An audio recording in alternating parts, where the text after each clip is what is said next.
जय हिंद जय भारत। आप देख रहे हैं जय भारत मीडिया, जहां हम बनते हैं जनता की आवाज़। भवानी एन्क्लेव के अंदर टूटे हुए कुछ मकान बयां कर रहे हैं अपनी दास्तान। पिछले 6 वर्षों से आंसू नहीं सूख रहे इन लोगों को, क्योंकि नहीं मिला इन्हें आज तक कोई मकान, ना ही कोई मुआवजा।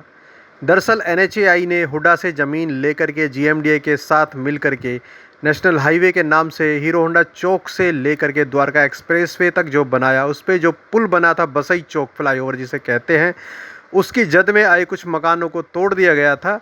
जबरन तोड़े गए इन मकानों को आज तक ना तो मकान दिए गए मकान मालिकों को, ना ही कोई मुआवजा दिया गया, जिसके लिए पिछले 6 वर्षों से ये दिन रात मेहनत कर रहे हैं, लड़ाई लड़ रहे हैं, कोर्ट के साथ में जा रहे हैं, हाई कोर्ट में जा रहे हैं, लेकिन आज तक इनकी सुनवाई कोई नहीं हो रही। आज इसी कड़ी में यहाँ जब ये हड़ताल पर बैठे तो वर्धन यादव, जो कि कांग्रेस के वरिष्ठ नेता हैं, वो आए और उन्होंने इनको सांत्वना दी। देखिए खास खबर हमारी, शेयर जरूर कीजिएगा। धन्यवाद। जय हिंद जय भारत। ये बहुत पीड़ा होती है, बहुत दुख होता है इस बात को सुन करके, इस बात को देख करके कि 2018 में और फिर 2023 में फ्लाईओवर के नाम पर, रोड को चौड़ा करने के नाम पर परिवारों को उजाड़ दिया गया।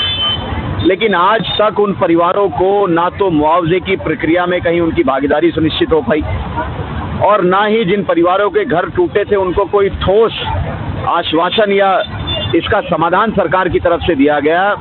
और दुर्भाग्य ये है कि जिनके 100 गज के, 150 गज के, 200 गज के मकान थे, सरकार उनको हाउसिंग बोर्ड कॉलोनी में 38 गज के मकान देकर के संतुष्ट करना चाहती है। 6 साल से ये सभी परिवार अपना घर मकान टूटने के बाद किराए पर रह रहे हैं। हर एक परिवार ने 6 से 8 लाख रुपए साल के केवल किराए में खराब कर दिए।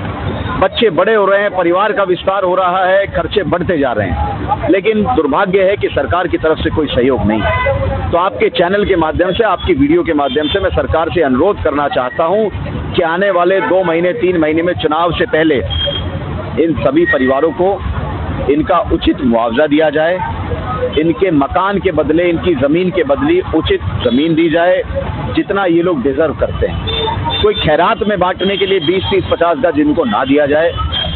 जितना ये जो है अपना खोकर बैठे हैं, जिसको ये अपना जो है बर्बाद जो है सरकार ने किया है, जो उजाड़ दिया गया है, उनको दोबारा बसाने का काम करे। मेरा विनम्र निवेदन पूरी सरकार और उनके प्रशासन से है। और यदि आप नहीं कर सकते तो आने वाले 3 महीने में, 2 महीने में हरियाणा में बदलाव होने जा रहा है। अगर ये सरकार नहीं करेगी तो मुझे पूर्ण विश्वास है और हम लड़ाई लड़ेंगे, और कांग्रेस पार्टी इनकी हर एक मांग को, हर एक जायज मांग को धरातल पर उतार करके सुनिश्चित करने का काम करेगी। क्या लगता है आपको, विकास के नाम पर जो जनता के साथ विनाश किया जाता है, किसमें सहमत है आप? देखिए, गुड़गांव एक ऐसा जिला है जो हरियाणा सरकार को 60% से भी ज़्यादा रेवेन्यू देता है।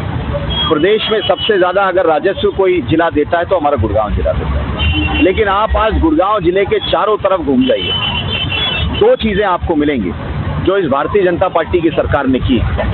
पहली चीज़ तो चारों तरफ आपको पीला पंजा, बुलडोज़र और जो है ये चलते हुए मिलेंगे। कोने कोने इस गुड़गांव जिले के सरकार ने उजाड़ दी। और दूसरी चीज़, इतना टैक्स, इतना रेवेन्यू देने के बाद भी आज गुड़गांव जिला कूड़े के ढेर पर बैठा हुआ है। चारों तरफ कूड़ा दिखाई देता है। तो ये किस बात की साइबर सिटी है, किस बात की मिलेनियम सिटी है? और क्या गलती है यहाँ के लोगों की, क्या गलती है यहाँ के बाशिंदों की, जिन्होंने गुड़गांव को बसाने के लिए अपना खून पसीना तो लगाया, लेकिन आज उनको न्याय नहीं मिल रहा। तो सीवर भी पूरे ओपन पर ही रहते हैं हमेशा। आज किसी भी गांव में, किसी भी कॉलोनी में आप चले जाइए, 50 से 60% सीवर की लाइनें ऐसी हैं जो जाम हो चुकी हैं, जिनकी सफाई सरकार ने नहीं कराई। दुर्भाग्य की बात है कि जब मानसून सीजन शुरू होता है तब ये नालों की सफाई के टेंडर देते हैं। बारिश आने के बाद वो टेंडर रिलीज किए जाते हैं, और उनकी सफाई कहीं ना कहीं मैं समझता हूँ कि केवल कागजों पर ही होकर के रह जाती है, जिसकी वजह से वो सीवर का पानी गांव की कॉलोनी की गलियों में घुसता है। लोगों के लिए, आम जनमानस के लिए रोजमर्रा के जीवन में कितनी समस्या है, ये सरकार और उनके अधिकारी नहीं जानते। नाम गुरमीत सिंह है मेरा। 2014 में आगे मकान बनाया था, 4 मंजिल मकान था और रोड पे, 2018 में तोड़ दिया। 6 साल से हम धक्के खा रहे हैं। कोई ऐसा दिन नहीं जिस हम चंडीगढ़ में गए हो। जिस अफसर ने बोला कल चंडीगढ़ पहुंचो, हम रात को ही तैयारी करके सुबह 4 बजे निकल जाते थे। पूरा दिन 10-15 हज़ार का खर्चा करके आते थे। 8-10 लाख रुपए हमने वकीलों के चक्कर में लगा दिया, इनके अफसरों के चक्कर में लगा दिया। आज तक हमारे को कोई जवाब नहीं दिया गया। ये मिला है तो कह रहे जी 33 गज मिल रहे हैं, जिसमें 4 मंजिल मकान 50 गज का, किसी का 200 गज का, 300 गज में, 33 गज में क्या पूर्ति होगी? आप बताइए। तो अभी क्या मांगे आपकी सरकार से? हमारी ये मांग है कि जो 50 गज का मकान जिसका, उसको अगर सरकार के पास 60 गज का प्लाट है तो 10 गज के हम पैसे देने के लिए तैयार हैं। और लेंटर का जिसका खड़ी टुकड़ी का लिखा जाए, 4-4 मंजिल जो बना हुआ, उतने की जगह नहीं है जितने ऊपर पैसे लग जाते हैं, आपको पता है। 4 मंजिल बनाने में कम से कम 18-20 लाख रुपए लगा है, पर जगह चाहे 15 लाख की हो, 20 लाख की हो, 50-50 लाख रुपए के मकान है।